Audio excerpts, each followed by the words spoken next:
शुरू।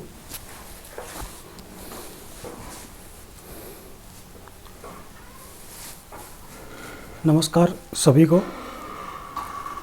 कल अपन ने चर्चा की थी कि सेट परीक्षा का जो आयोजन राजस्थान सरकार के द्वारा करवाया जा रहा है, स्टेट लेवल की जो पात्रता परीक्षा है कॉलेज व्याख्याता के लिए, असिस्टेंट प्रोफेसर के लिए, उसकी आज अपन सिलेबस से उसकी शुरुआत करेंगे। राजनीति विज्ञान विषय के वे विद्यार्थी जो कॉलेज व्याख्याता बनना चाहते हैं, असिस्टेंट प्रोफेसर बनना चाहते हैं, तो असिस्टेंट प्रोफेसर बनने के लिए राजस्थान सरकार के द्वारा यूजीसी के मापदंड के अनुसार जिस परीक्षा का आयोजन किया जाता है, लंबे अंतराल के बाद उस परीक्षा का नोटिफिकेशन जारी किया गया है। तो राजनीति विज्ञान विषय के वे विद्यार्थी जो इस परीक्षा में शामिल होकर के इसे उत्तीर्ण करना चाहते हैं और कॉलेज व्याख्याता की अर्हता को प्राप्त करना चाहते हैं और कॉलेज व्याख्याता असिस्टेंट प्रोफेसर बनना चाहते हैं, उनके लिए एक विस्तृत तैयारी का कार्यक्रम YouTube चैनल के माध्यम से किया जा रहा है। अतः गंभीरता से अपने अध्ययन को सुचारू करें। आज इस वीडियो में हम राजनीति विज्ञान विषय के पाठ्यक्रम की चर्चा करेंगे।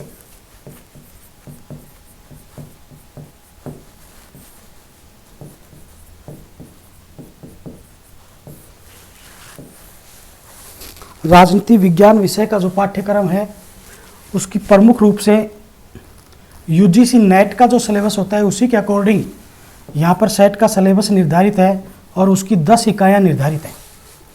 सिलेबस की 10 इकाइयाँ निर्धारित की गई हैं, जिनमें सबसे पहली जो इकाई है वो है राजनीतिक सिद्धांत।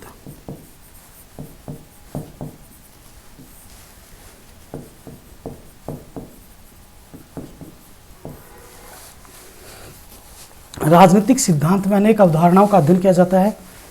कौन कौन सी अवधारणाएं अपने को पढ़नी है, इस पर अपन चर्चा करेंगे। प्रत्येक पूरा सिलेबस की एक बार चर्चा करते हैं, उसके बाद में प्रत्येक टॉपिक पर चर्चा करेंगे। दूसरी जो इकाई है उसमें अपने को पढ़ने हैं पाश्चात्य राजनीतिक विचारक।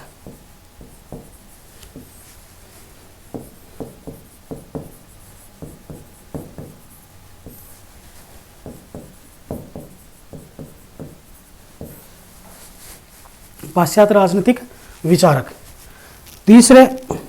तीसरी जो यूनिट है इसमें अपने को पढ़ना है भारतीय राजनीतिक विचारक।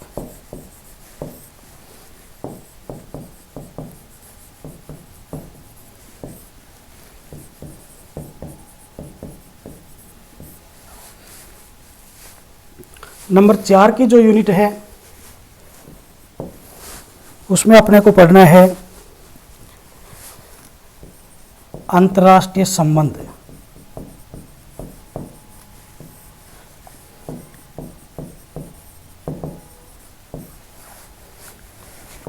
नंबर 5 की जो यूनिट है उसमें अपने को पढ़ना है अंतर्राष्ट्रीय राजनीति।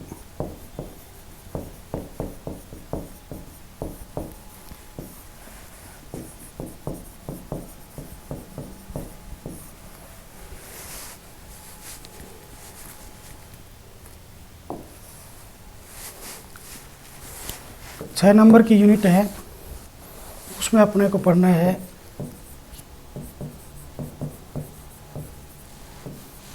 तुलनात्मक राजनीतिक संस्थाएं।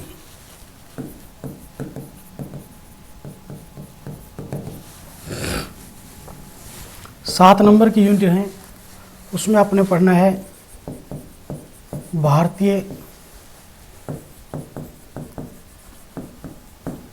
राजनीतिक प्रक्रियाएं।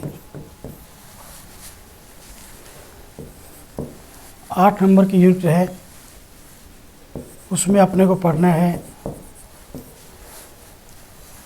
भारतीय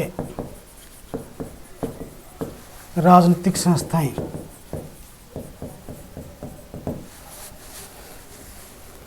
9 नंबर की यूनिट है वो है लोक प्रशासन की।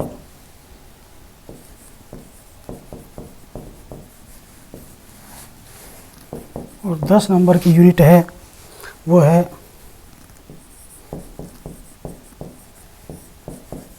शासन विधि एवं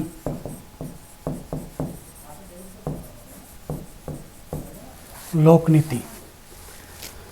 पूरे सिलेबस की अपने सामने ये 10 यूनिट हैं, इनका अपने को अध्ययन करना है, विस्तृत अध्ययन अपने को इनका करना है। अपन ने जो पहली अपनी यूनिट थी उसकी अपन ने चर्चा की थी राजनीतिक सिद्धांत।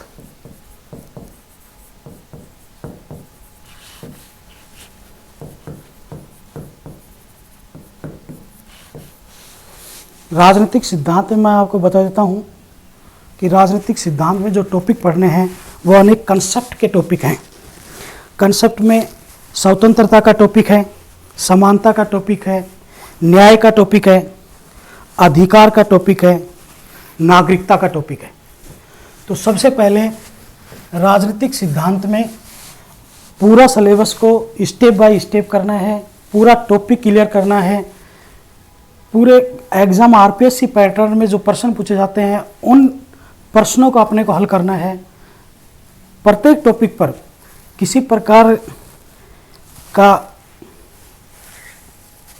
किसी भी प्रकार के प्रश्नों पर हमें किसी प्रकार का संकोच नहीं करना है। प्रत्येक टॉपिक के प्रत्येक प्रश्न को हल करना है। तो आज शुरुआत करते हैं अपन राजनीतिक सिद्धांत की। और राजनीतिक सिद्धांत में जो पहला टॉपिक है वो है स्वतंत्रता।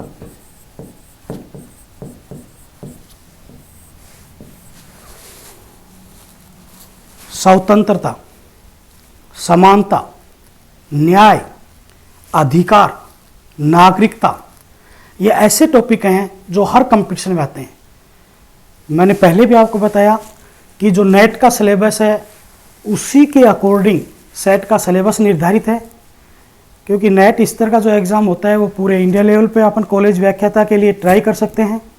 सेट एग्ज़ाम होता है वो केवल स्टेट लेवल के असिस्टेंट प्रोफेसर बनने के लिए क्वालिफाई करते हैं। तो ये टॉपिक पॉलिटिकल साइंस के विद्यार्थियों को अच्छी तरह से आने चाहिए। तो सबसे पहला टॉपिक है स्वतंत्रता। अपन सभी जानते हैं कि स्वतंत्रता को अंग्रेजी में लिबर्टी कहते हैं।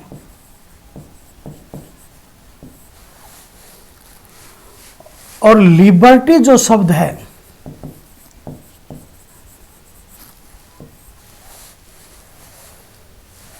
लिबर्टी जो शब्द है वो लैटिन भाषा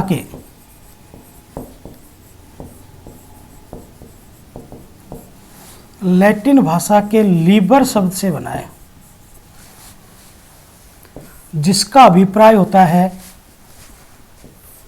बंधनों का अभाव।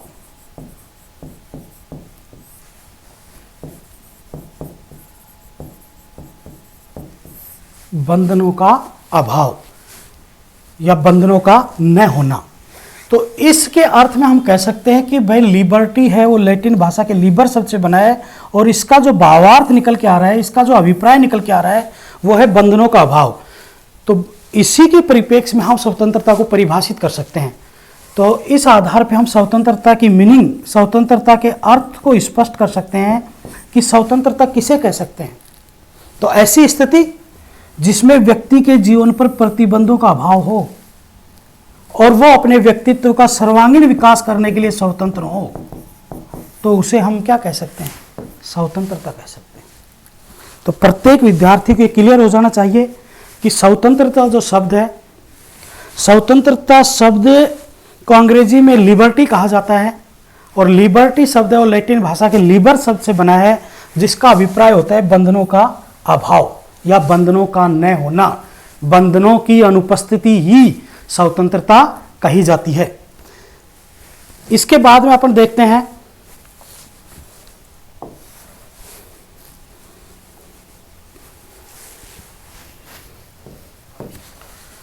स्वतंत्रता के पहलू।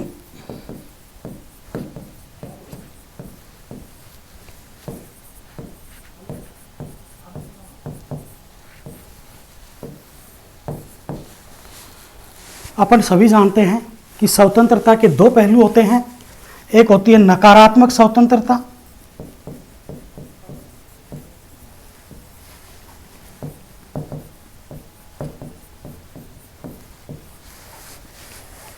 एक होती है सकारात्मक स्वतंत्रता।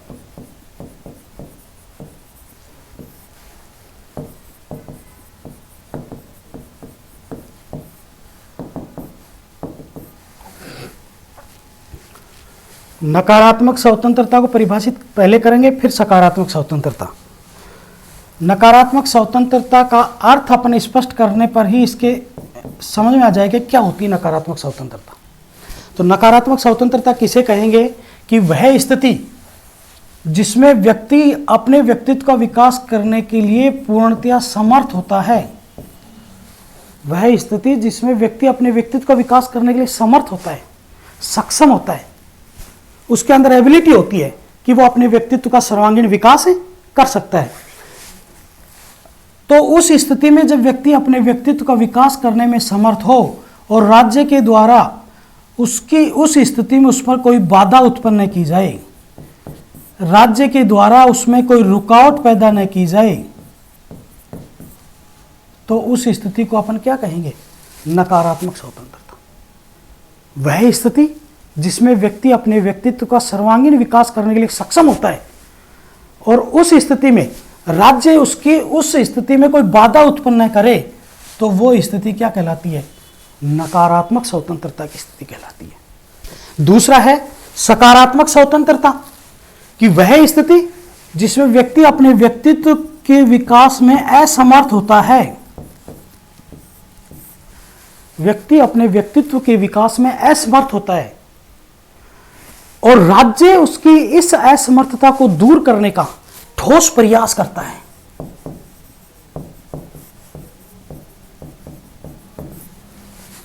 व्यक्ति अपने व्यक्तित्व के विकास में असमर्थ होता है और उस असमर्थता को दूर करने का प्रयास जब राज्य करता है, तो उस स्थिति को कहते हैं सकारात्मक स्वतंत्रता। अब इसके बाद में स्वतंत्रता से अनेक उदाहरणें अटैच हैं। एक एक उदाहरण की अपन चर्चा करेंगे। सबसे पहली उदाहरण आती है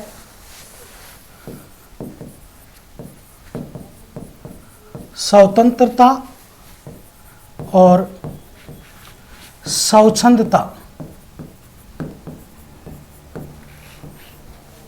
स्वतंत्रता और स्वच्छंदता, अब दोनों ही शब्द अलग अलग है। स्वतंत्रता व्यक्तित्व विकास की स्थिति होगी, स्वच्छंदता स्वतंत्रता की अनुपस्थिति को हम कह सकते हैं। और इसको सबसे पहले जो परिभाषित किया था वो थे LT. Hobhouse.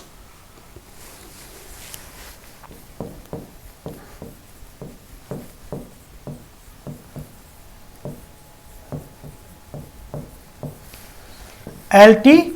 Hobhouse. LT. Hobhouse ने स्वतंत्रता और स्वच्छंदता को परिभाषित करते हुए कहा कि यदि एक व्यक्ति को निरंकुश स्वतंत्रता दे दी जाए,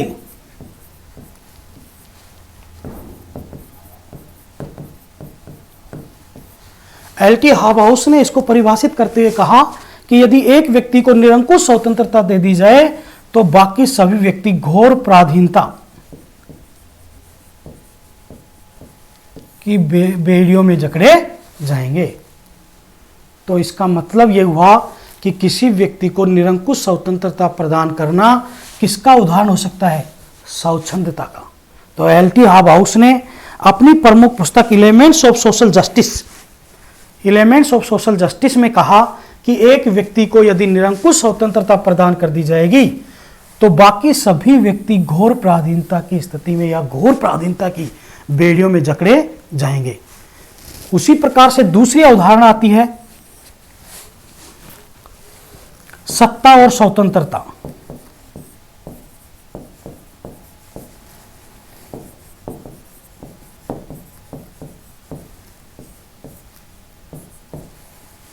सत्ता और स्वतंत्रता।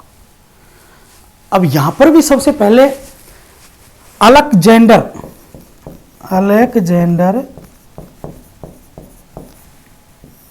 ब्रैकमैन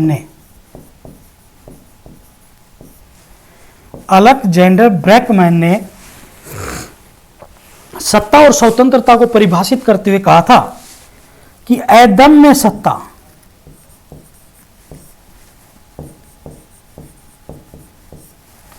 अव्यवस्था को जन्म देती है। अदम्य सत्ता अव्यवस्था को जन्म देती है और स्वतंत्रता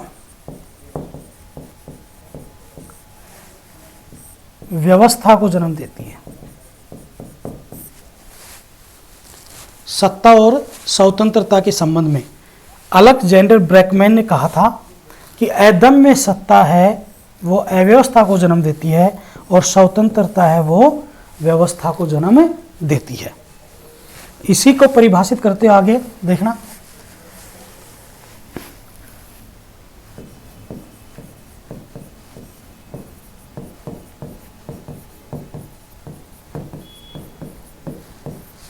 सत्ता और स्वतंत्रता में कि सत्ता का यह प्रमुख कर्तव्य है। एक डायग्राम के माध्यम से इसको अपन समझ सकते हैं। सत्ता,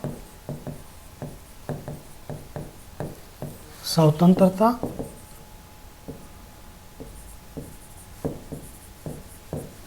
और स्वच्छंदता। अब सत्ता का प्रमुख कर्तव्य क्या है कि वो स्वतंत्रता पर आवश्यक प्रतिबंध लगाए।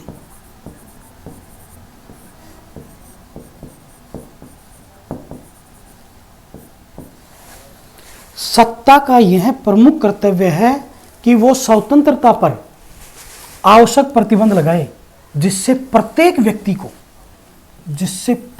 व्यक्ति को स्वतंत्रता प्राप्त हो सके। प्रत्येक व्यक्ति को स्वतंत्रता प्राप्त हो सके। अगर सत्ता के द्वारा स्वतंत्रता को ढील दे दी गई,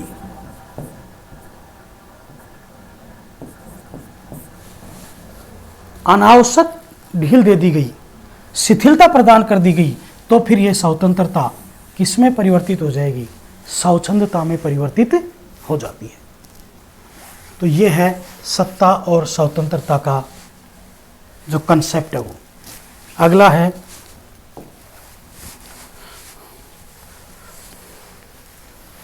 कानून और स्वतंत्रता। कानून और स्वतंत्रता। कानून और स्वतंत्रता।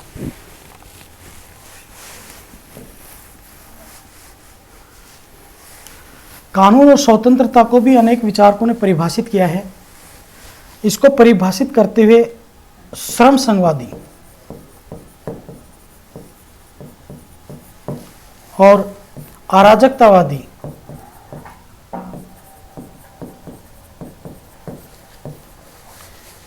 ये विचारक मानते हैं कि राज्य का नियंत्रण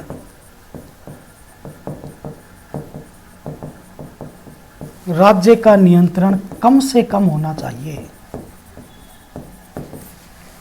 राज्य का नियंत्रण कम से कम होना चाहिए।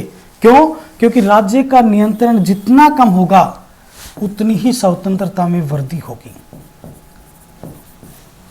राज्य का नियंत्रण जितना कम होगा स्वतंत्रता में उतनी अधिक वृद्धि होगी। इसको परिभाषित करते हुए विलियम गॉडविन ने कहा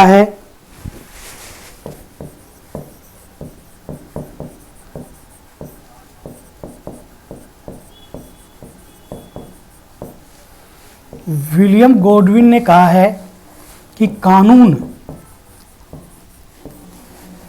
कानून स्वतंत्रता के लिए सबसे हानिकारक संस्था है।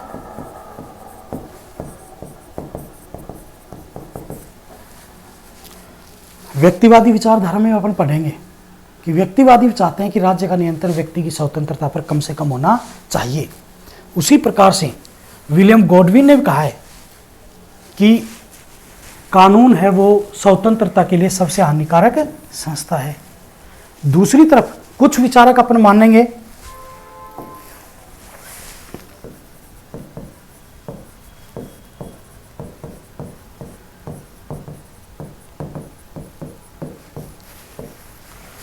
दूसरी तरफ कुछ विचारक कहते हैं कि कानून के बिना स्वतंत्रता संभव ही नहीं हो सकती। जैसे जॉन लॉक का नाम सुना होगा सभी ने, समझौतावादी विचारक हैं, हॉब्स, लॉक, रूसो। तो जॉन लॉक ने कहा है कि कानून के बिना, जहां कानून नहीं है वहां स्वतंत्रता नहीं हो सकती। जहां कानून नहीं है वहां स्वतंत्रता नहीं हो सकती। जॉन लॉक ने, इसका अभिप्राय यह है कि जॉन लॉक है वो कानून और स्वतंत्रता को दोनों को आवश्यक मानता है, क्योंकि कानून के अभाव में स्वतंत्रता है वो स्वच्छंदता में परिवर्तित हो जाती है। इसलिए जॉन लॉक कानून और स्वतंत्रता का समर्थन करता है। वहीं विलियम गॉडविन कहता है कि कानून तो स्वतंत्रता के लिए सबसे हानिकारक संस्था है। दूसरी तरफ हीगल ने कहा है, हीगल का नाम सुना होगा आपने, आदर्शवादी विचारक है हीगल। हीगल कहता है कि स्वतंत्रता तो राज्य में ही संभव है, क्योंकि राज्य ही साक्षात विवेक की प्रतिमा है, साक्षात ईश्वर की प्रतिमा है। तो हीगल ने कहा है कि स्वतंत्रता केवल राज्य में ही संभव हो सकती है, क्योंकि राज्य ही विवेक की प्रतिमा है, ईश्वर का साक्षात प्रतिमान राज्य को मानता है हीगल। तो ये कुछ अवधारणाएं थी जो स्वतंत्रता के साथ जुड़ी हुई है। तो एक बार मैं थोड़ा रिपीट करता हूं कि स्वतंत्रता का जो कंसेप्ट है अपने राजनीतिक सिद्धांत का पहला टॉपिक है। सेट सिलेबस के अकॉर्डिंग अपन इस क्लास की शुरुआत कर रहे हैं और राजनीतिक सिद्धांत में स्वतंत्रता से अपन ने शुरुआत की है। स्वतंत्रता जो शब्द है वो अंग्रेजी में जिसे लिबर्टी कहा जाता है, वो लैटिन भाषा के लिबर शब्द से बना है, जिसका अभिप्राय होता है बंधनों का अभाव।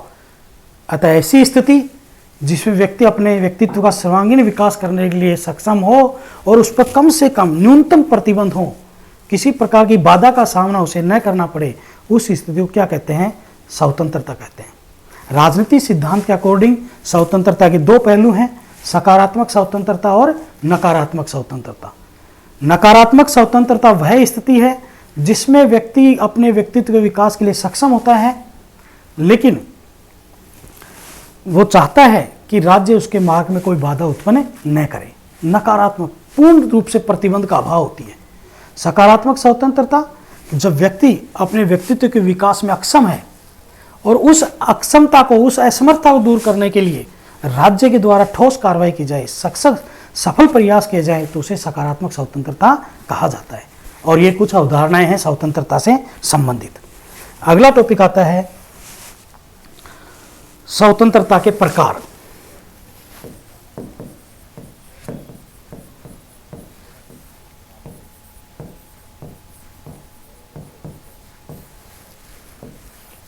स्वतंत्रता के प्रकार। अब स्वतंत्रता के प्रकार को पढ़ने से पहले अपन इसमें कुछ आरपीएससी में कई बार प्रश्न आ जाता है कि निम्न में से कौन सी स्वतंत्रता नहीं है, कौन से इस विचार के अनुसार कौन सी स्वतंत्रता नहीं है। तो इसको अपन पढ़ेंगे थोड़ा। सबसे पहले बारकर का नाम आता है। बारकर ने 3 प्रकार की स्वतंत्रताओं का उल्लेख किया है। कितने प्रकार की? 3 प्रकार की स्वतंत्रताओं का उल्लेख बारकर ने किया है अपनी प्रमुख पुस्तक principles of social and political theory में। Principles of social and political theory में बारकर ने 3 प्रकार की स्वतंत्रताओं का उल्लेख किया है। नंबर 1 पर है नागरिक स्वतंत्रता,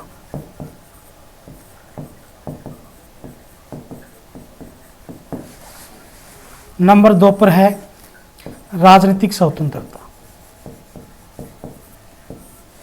नंबर 2 पर है राजनीतिक स्वतंत्रता, नंबर 3 पर है आर्थिक स्वतंत्रता।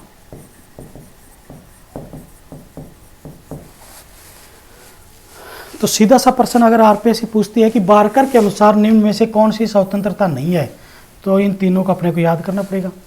नागरिक स्वतंत्रता, राजनीतिक स्वतंत्रता और आर्थिक स्वतंत्रता। फिर यहां पर एक प्रश्न पुटअप होता है कि बारकर ने नागरिक स्वतंत्रता के भी 3 पार्ट बताए। नागरिक स्वतंत्रता को भी बारकर ने 3 भागों में विभाजित किया है। कौन कौन सी देखना? नंबर 1 बौद्धिक स्वतंत्रता।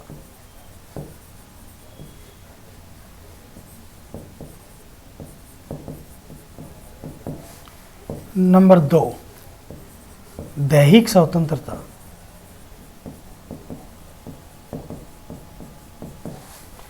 और नंबर 3 व्यवहारिक स्वतंत्रता।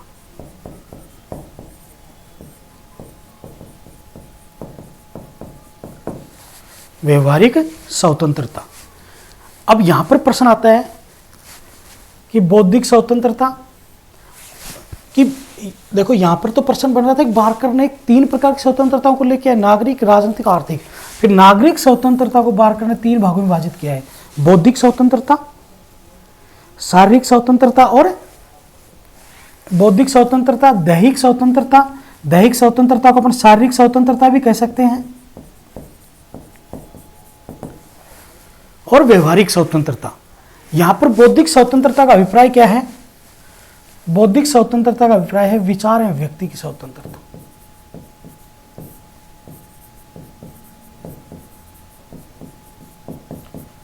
विचार अभिव्यक्ति की स्वतंत्रता।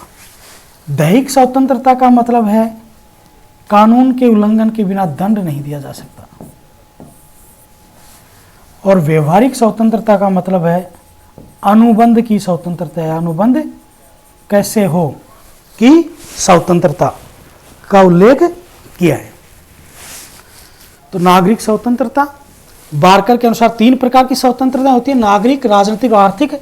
और बारकर ने ही नागरिक स्वतंत्रता को, जो आरपीएससी में पूछा गया प्रश्न है, नागरिक स्वतंत्रता में कौन सी स्वतंत्रता शामिल नहीं होती है, तो नागरिक स्वतंत्रता को बारकर ने 3 भागों में विभाजित किया है, बौद्धिक स्वतंत्रता, दैहिक या शारीरिक स्वतंत्रता और व्यवहारिक स्वतंत्रता। बौद्धिक स्वतंत्रता मतलब विचार व्यक्ति की स्वतंत्रता है। दैहिक स्वतंत्रता मतलब कि कानून के उल्लंघन के बिना दंड नहीं दिया जा सकता।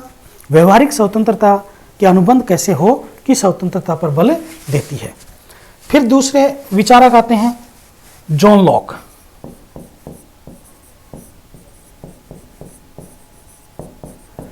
जॉन लॉक ने भी 2 प्रकार की स्वतंत्रताओं का उल्लेख किया है, एक प्राकृतिक स्वतंत्रता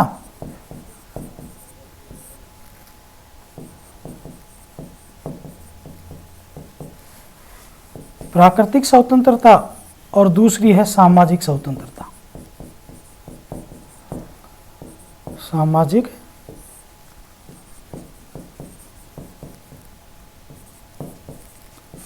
सामाजिक स्वतंत्रता।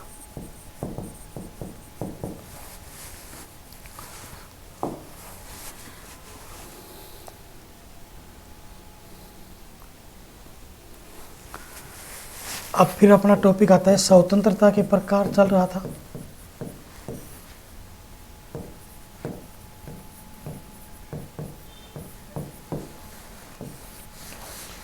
अब ये तो स्वतंत्रता के प्रकारों में जो प्रारंभिक जो प्रश्न पूछे जाते हैं यूपीएससी में कि तर्ज पर आरपीएससी में, कि बारकर ने कितने प्रकार की स्वतंत्रता बताई, जॉन लॉक ने कितने प्रकार की स्वतंत्रता बताई।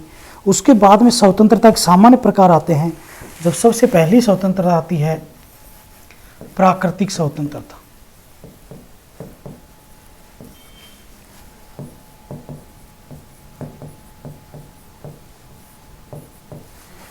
अब यहां पर प्रश्न बन सकता है कि प्राकृतिक स्वतंत्रता का जो समर्थन है वो कौन कौन से विचारकों ने किया है। तो प्राकृतिक स्वतंत्रता का समर्थन हॉब्स, लॉक और रूसो ने किया है। तीनों ही अनुबंधवादी समझौतावादी विचारक हैं और तीनों के द्वारा ही प्राकृतिक स्वतंत्रता का समर्थन किया है। दूसरी है नागरिक स्वतंत्रता।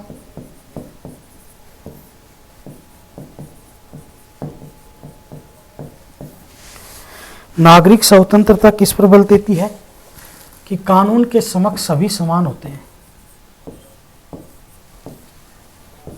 कानून की समानता पर बल देती है। विधि के समक्ष समानता, कानून के समक्ष समानता नागरिक स्वतंत्रता की अवधारणा पर बल देती है। तीसरा नंबर पे है व्यक्तिगत स्वतंत्रता।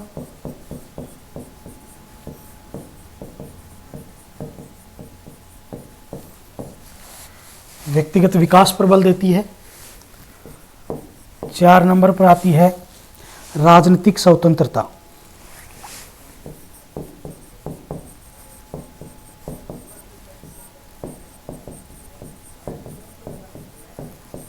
राजनीतिक स्वतंत्रता। अब राजनीतिक स्वतंत्रता में कैसे प्रश्न आ सकते हैं? जब राजनीतिक स्वतंत्रता का अपन अध्ययन करते हैं तो अनेक विचारकों ने इसे परिभाषित किया है, जैसे लीकॉक ने राजनीतिक स्वतंत्रता को परिभाषित करते हुए कहा है कि राजनीतिक स्वतंत्रता है वो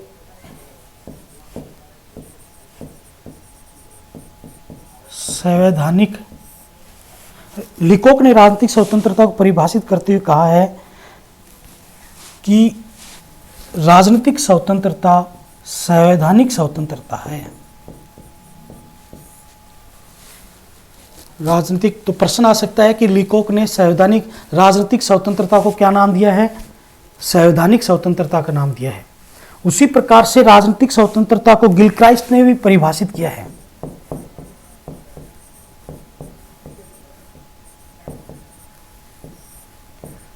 गिलक्राइस्ट ने राजनीतिक स्वतंत्रता को परिभाषित करते हुए इसे लोकतंत्र कहा है।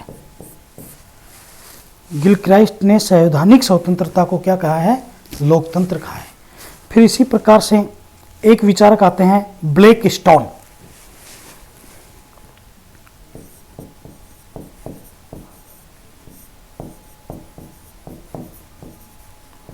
ब्लेक स्टोन ने भी राजनीतिक स्वतंत्रता को परिभाषित करते हुए कहा है कि यह तो प्रजातंत्र का ही दूसरा नाम है। ब्लेक स्टोन ने राजनीतिक स्वतंत्रता को परिभाषित करते हुए कहा है कि यह तो प्रजातंत्र का ही दूसरा नाम है।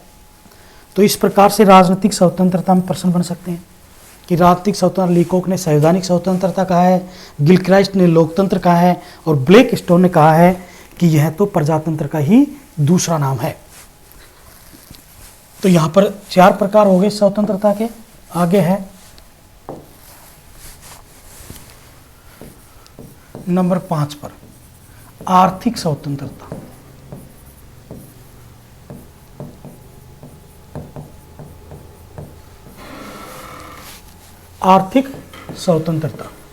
आर्थिक स्वतंत्रता को भी परिभाषित किया है पंडित जवाहरलाल नेहरू ने।